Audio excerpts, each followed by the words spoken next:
Hello everyone, welcome to the Taking His Hand podcast presented by truthbooks.com. I'm Lance Taylor, the Director of Operations here at CEI Bookstore and Truth Publications, and I'm thrilled to have joining me today Mr. Charlie Hughes. Charlie is well known in this area for his work at UG White and also his involvement with the Athens Storytelling Festival.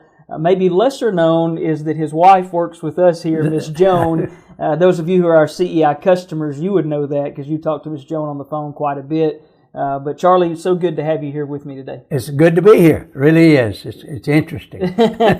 Well, you know, this is there's an interesting history here, and that's kind of what we want to talk about today is the history of CEI Bookstore, especially as it relates to Athens and some of the things that you have known through the years because of your involvement. But maybe start out and you tell our audience about you now, and then we can kind of work our way back to where all this started. Now, I guess I'm semi-retired. I work 2 days a week. I don't work very much. I work Tuesdays and Thursdays normally at UG White. Been there since 2007, and since Derek Young bought the store in 2007. It was closing, and so he bought it and didn't want it to close. So I start from there, and like I say, I'm retired from flying.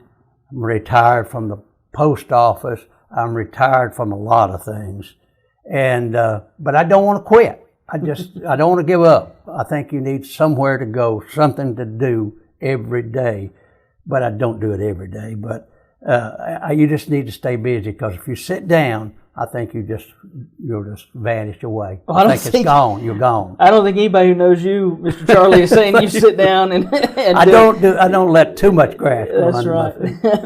Well, maybe take us back. Take us back to how you would first know about things at CEI and some of that history and where it all goes back. I guess I was not a Christian in 1955. I met a girl from Campbellsville, Tennessee, Ann Wells. And we were married in 1955. And she, of course, introduced me to Christ, and I've been a Christian ever since 1955. And we moved to Indiana. I had a sister living there, and we went up to visit her. And we liked Indiana, so in a month or so we moved to Indiana, absolutely moved in a car. We didn't have just our clothes, that's all, and went to work for RCA. And then I went to South Marion Church of Christ in Indiana, and I became a Christian in February. I was baptized in a cold baptistry in February in Indiana by Dale Weiniger. He was Dale Weiniger, and we went there at the same time, and so that's kind of introduced me to the church.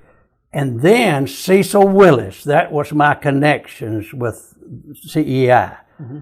Cecil Willis came to me one day and he said, "Charlie, I have a bookstore that's moving from Florida to Indiana. Would you like to run it?" It was Truth Magazine Bookstore. I don't know what it was actually called then, but it was Truth. And I said, "Well, Cecil, I'm flying. I love flying now. I'm just really not interested at this time." So that was it. Then a few years later, several years later, he came to me again. He said, "I have another bookstore." And he said, "I don't know if you're interested." I said, "Well, Cecil, where is it?" And he said, "It's in Athens, Alabama." He said, "That's the problem. It's in Athens, Alabama." I said, "Cecil, my mother lives 15 minutes from Athens. My in-laws live 45 minutes from Athens. And I'm kind of tired of being gone all the time from home. I was flying everywhere. I might be interested." So that's how I got connected with CEI store in Athens, Alabama. Wow. I actually came home. So about what year was that? That was 1975. 75. Early 75. Yeah. Because we moved here in August, I believe it was August or September, probably August of 75, we moved to Athens. Right. So those who may not know the history, in the mid-1950s, the bookstore in Athens had its roots from something totally different than Cecil Willis. Absolutely. And the bookstore in Athens started with Benny Lee Fudge, right, and his involvement at Athens Bible School, and it through the years stayed with the Fudge family even up through the time you're talking about. When I came here, Sybil was still here. Right. Edward was still here. They came in every day for a short time. They didn't stay long. But the O.C. Birdwell was kind of the temporary manager at that time, just waiting for me to get here. They actually, I'll take you back, Theron Bohannon from California bought the store. He bought all the stockholders out. And Theron said he was going to give the store to Truth Magazine. So that's how Cecil was involved. Right. They were getting the store free. For some reason, they decided not to take it after I came down here. So Theron actually ended up giving it to Florida College. Right. So they had it for 10 years. I never sent them a penny. They never told me what to do. It was almost kind of bad because I didn't know what I was doing. And they wasn't telling me what to do. You were a small business owner, right? Even though you weren't actually the owner. I wasn't owner, but everybody thought I owned it. Yeah. And, but the college, but one little interesting thing, they had a vehicle and they told me when I moved down here, we will furnish you a vehicle. You can use it for personal use, whatever you want. Well, that vehicle was a 1955 Dodge panel truck with 250-something thousand miles on it. And I told the board of Florida College, I said, I don't believe this qualifies as a vehicle. And so one day he called me, one of the board members said, can you meet me in Savannah, Tennessee? And I said, I guess I can. What, for what reason? Said, I got you a new truck, new van. And that's how we got a new van.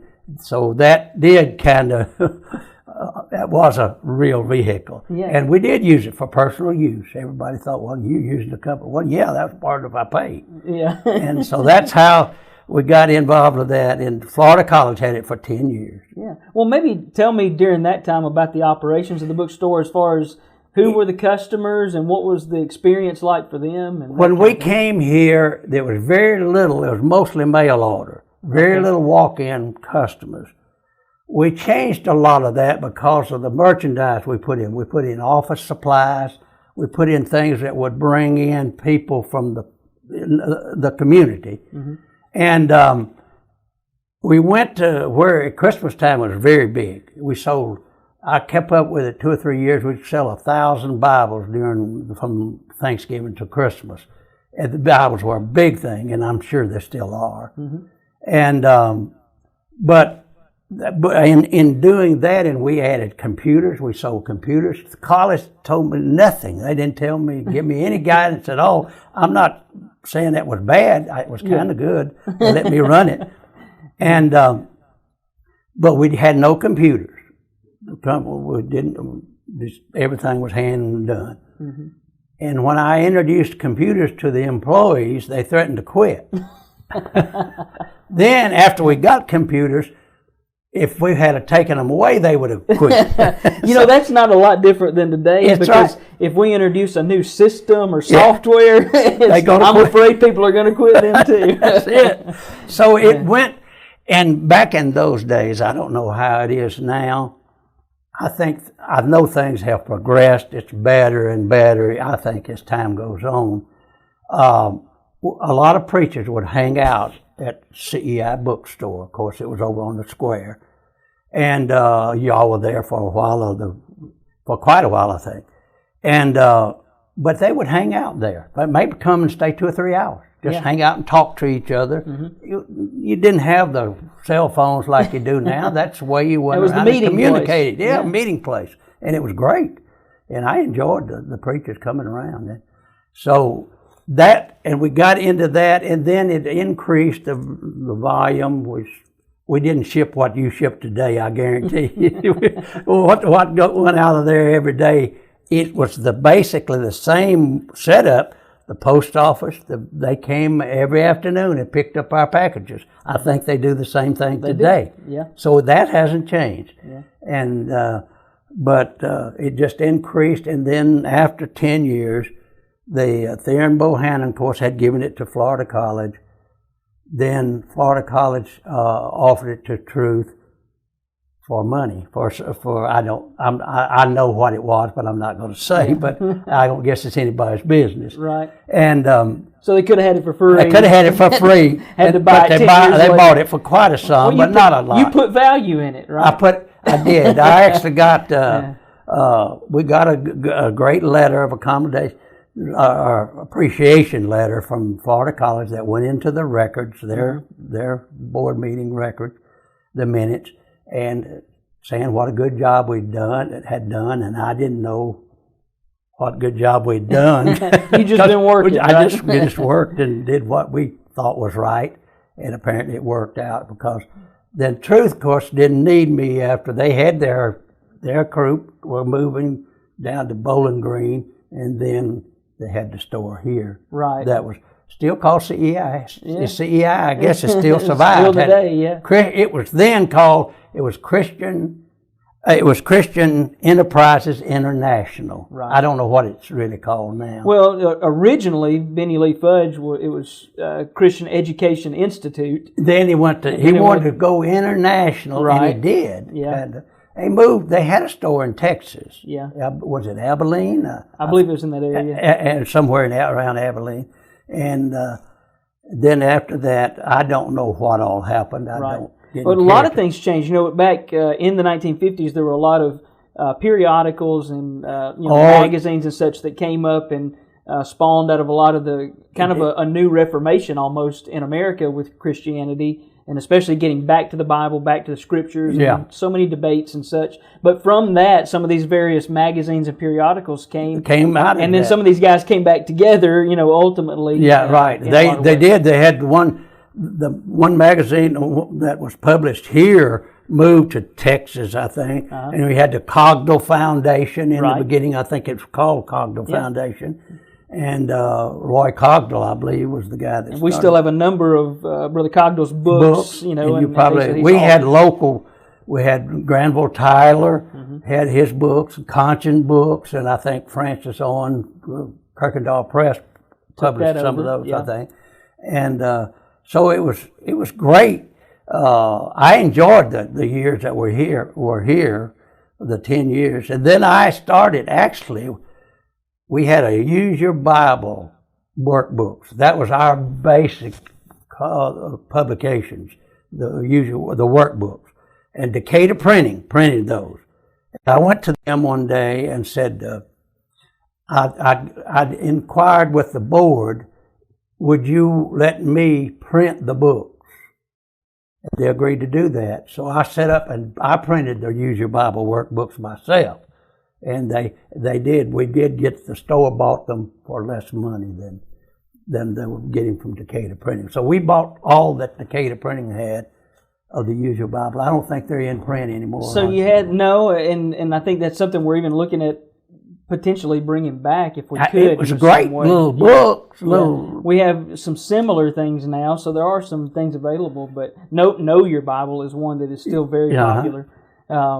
Well, and in that, there was a time where you had CEI Publishing. Yes. You know, that's actually named as CEI Publishing on those publications. We still have some of the old prints in stock that show that, and that's kind of neat to see as well. And we had a lady that had the rights to the Use Your Bible workbook. So every month she got royalties from it, and it amounted up to quite a bit. And I went to her and offered her, I don't recall the amount, a lump sum. She was getting older, and her brother kind of handled her business. And I said, "I'll give you this amount, and that'll be the end of the royalties." And she agreed to it. So I paid her that amount, and that we stopped all the royalties. How about that? And we still deal with royalties today. Yours truly right here does a lot of calculations at least once a year. We pay most of our authors on an annual basis now, and that author list has just grown and grown and grown and grown. It's still quite a thing to manage. Gives me quite a headache in January. I bet you it does. I bet it does. Well, maybe, I want to update our audience too. So this is about 1981 and following that things really changed with. It really did. Yeah. Guardian of Truth Foundation, which later then becomes Truth Publications, which is even our parent company today. And there was a span of time with 2 bookstores operating, where you had the Athens bookstore, and you also had the Bowling Green bookstore. Bowling Green, right. Those things parted ways in the early 2010s, I guess it was, or late 2000, in that decade there. Yeah, right. And there is still a bookstore in Bowling Green. I won't name the name. There you go. Knows it. You don't have to give them. But no, we have a good relationship with them. They're one of our biggest customers, and we're probably one of their biggest customers because we buy and sell books back and forth. It's just interesting that through all that time, the Athens market has supported this. You mentioned that, and I guess this is where I wanted to get to. The bookstore used to be at the corner of Jefferson and Market Street, right. Right across from Eugene White, right yes, there on the square. Right. That was a smaller building, I think originally a funeral home. Was it Spry? I believe it might have been Spry Funeral Home. It was. Yeah. So I'll get back to that in a second. So we're sitting in offices inside the building that we've been in since about 2012, which was the Beasley Produce Building. Right. Brought a seed here. That's right. A different kind of seed that we're planting and sending out of here now. But a lot of people would know it, but it's a much larger facility, so more can be warehoused here. But maybe talk about that old building and some of the nuances of it. Well, it was a very unique building, and it was quite interesting. It was all cut up. We used the upstairs for storage for the books. The usual Bible workbooks were basically up there. And we had an old hand-operated rope where you pulled the rope and you took yourself up. And it worked very well. In fact, we used it a lot. And you could come down very fast and just stop near the end at the bottom, because you use the rope, you just kind of turn loose of it and let it go, and it would go pretty fast until you got near the bottom. And that, I guess it's still there. I don't know. I've been in the coffee shop, but I haven't been back in the back. Yeah. And but back where they embalmed the bodies is where we ship. That was our shipping department. And Curtis Fudge. It was kind of, when we moved down here in '75, I didn't know how I was going to be when I came down, how I was going to be greeted. Because I didn't know what kind of takeover it was. I didn't know anything about it. So I called. And O.C. Werberl answered, and I said, I'm on the corner of Marion and Market Street. And he said, come on over.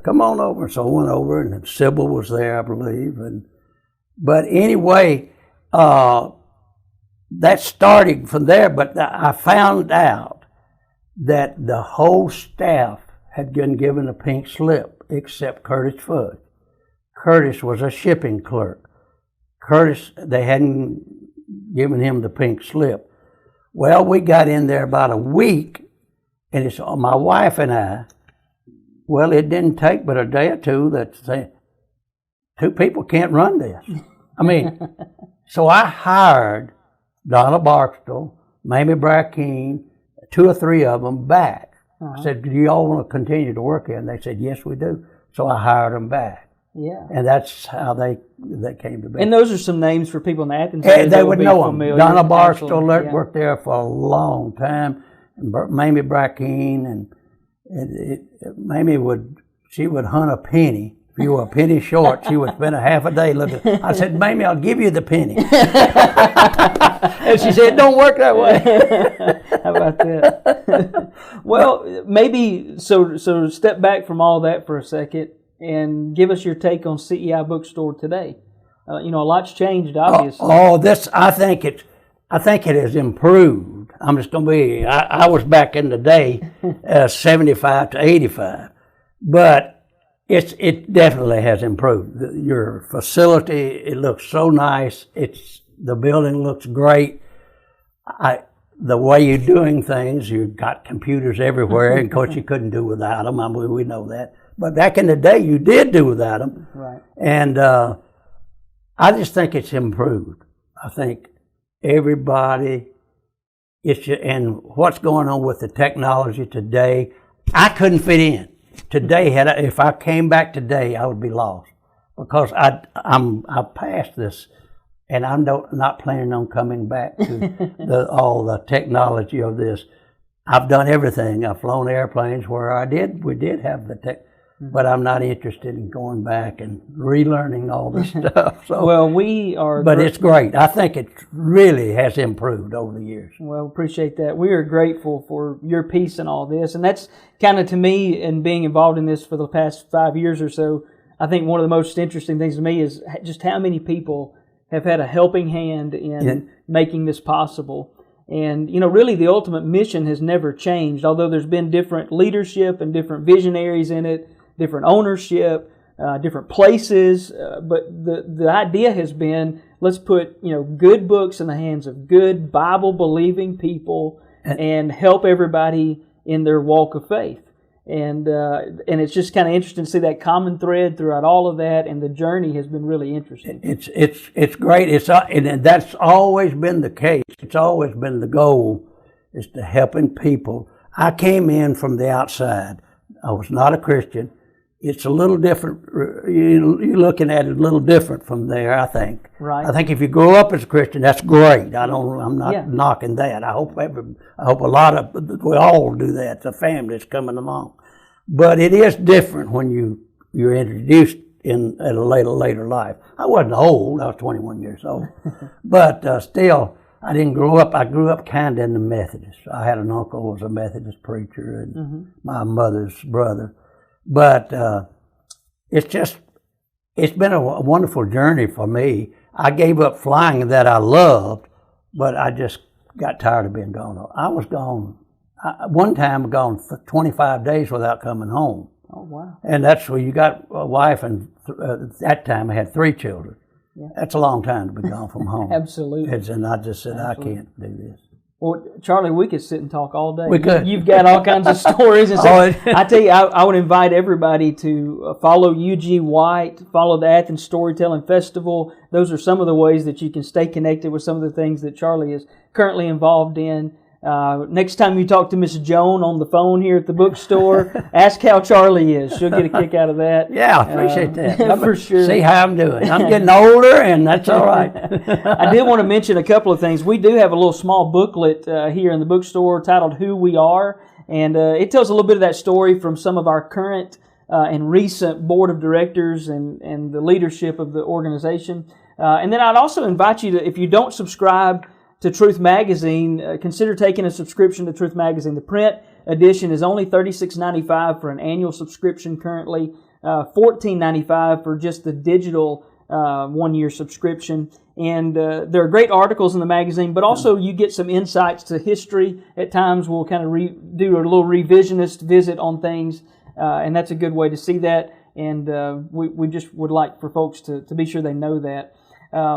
Charlie, I guess maybe tell us what you've got going on these days. Is there something that, I know the Storytelling Festival has kind of been in flux for the last couple of years. We're all lined up for next year. We have a tent. We would have had the festival this year, but we couldn't get a tent for 2 or 3 reasons. They were using tents for some of the hurricane people that were, they needed tents. And then they had a problem with people putting the tent up and installing the tent because they just didn't have the help. So we just couldn't get a tent this year. And that was the reason we didn't have it this year. We did have a little mini storytelling last Thursday night with Donald Davis, but we plan to have a full-fledged storytelling festival next year. It'll be in October. I think it starts the week maybe the 17th of October, because we try to avoid Halloween night if it comes on Saturday. So you can start looking forward to that, and we'll have a great lineup of the tellers, and it'll be a very fun thing under the tent. Downtown Athens, under the tent. It'll only be 1 block from right where we are now. That's right. Yeah, come visit the bookstore too. You know, and in all seriousness, that's part of also what I wanted to have Charlie in here today for is this Athens area is really neat. There's a lot of history here. There's a lot of opportunity as far as being a visitor and a tourist even in the town that a lot of people don't realize. A lot of Southern charm. a lot of hospitality, but then there are some really key events like the Fiddlers Convention, the Storytelling Festival, and so much more. So just kind of, if you've never visited Athens, I would encourage you to take a look and maybe plan a visit down here, and certainly come by the bookstore on South Marion Street. We're just about a block off the square. We're really close to downtown, so we'd love to have you come visit with us and visit Charlie at some of these events. It's great. It's great. It's just a great place. Downtown Athens is unique. I don't know another town around that has the square like we do. Yeah. So much going on. And you can come by at night, you'll see the north part of the square, just boom. Cars everywhere. Yeah, boom. Absolutely. So it's great. Well, thank you, Charlie, so much. Great. Enjoyed it. Good. We'll maybe do it again sometime. I don't know. It's been really fun talking with you today. I always say I talk till I can think of something to say. That's good. All right, everybody. We value your feedback. If there's something you want to hear us talk about on the podcast, reach out to us at podcast@truthbooks.com by email. And until next time, we hope that you keep taking God's hand through His Word as we help each other toward that heavenly home.